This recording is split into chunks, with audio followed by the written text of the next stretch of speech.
So good morning guys. सकाळी सकाळी petrol करून आम्ही कुठे निघालो होतो हे तुम्हाला पुढे कळेलच. मी आणि माझा भाऊ चाललो होतो माझ्या सिस्टरच्या घरी, कारण की आज होतं रक्षाबंधन.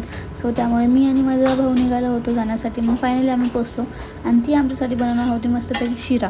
सो तिने यूट्यूबला का इंस्टाग्रामला बघितलं होतं तो केळीचा शिरा असतो तो कसा बनवायचा. सो ती आमच्यावरती एक्सपेरिमेंट करत होती. नंतर आम्ही साईड बाय साईड मला करायचा होता पास्ता. सो मग पास्त्याची तयारी करत होती. मस्तपैकी पास्ता सर्व केला आणि मी खाल्ला. आणि खूप जास्त अचानक पाऊस सुरू झाला होता. सो मग रक्षाबंधनचा कार्यक्रम करायचा होता. सो म्हणून आम्ही आलो होतो मावशीच्या घरी. सो आणि मी कशी दिसते कमेंट करून मला नक्की सांगा.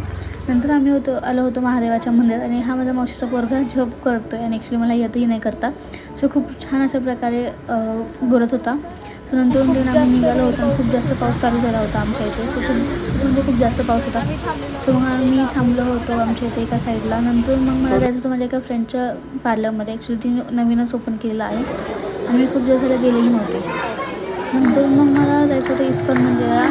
आणि फायनली मी अशा वेळेस पोचलो होतो जेव्हा इस्कॉन मंदिराचे जे पडदे असतात ते ओपन होणार होते, त्यावेळेस आम्ही पोचलेलो होतो. सो ते बघून खूप छान वाटलं आणि मी फर्स्ट टाईम हे एक्सपिरियन्स करत होते.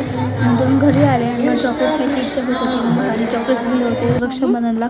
सो मग मी ते फोडले आणि मग मी झोपणार होते खाऊन पिऊन मस्तपैकी. आणि सो मग मी झोपी गेले.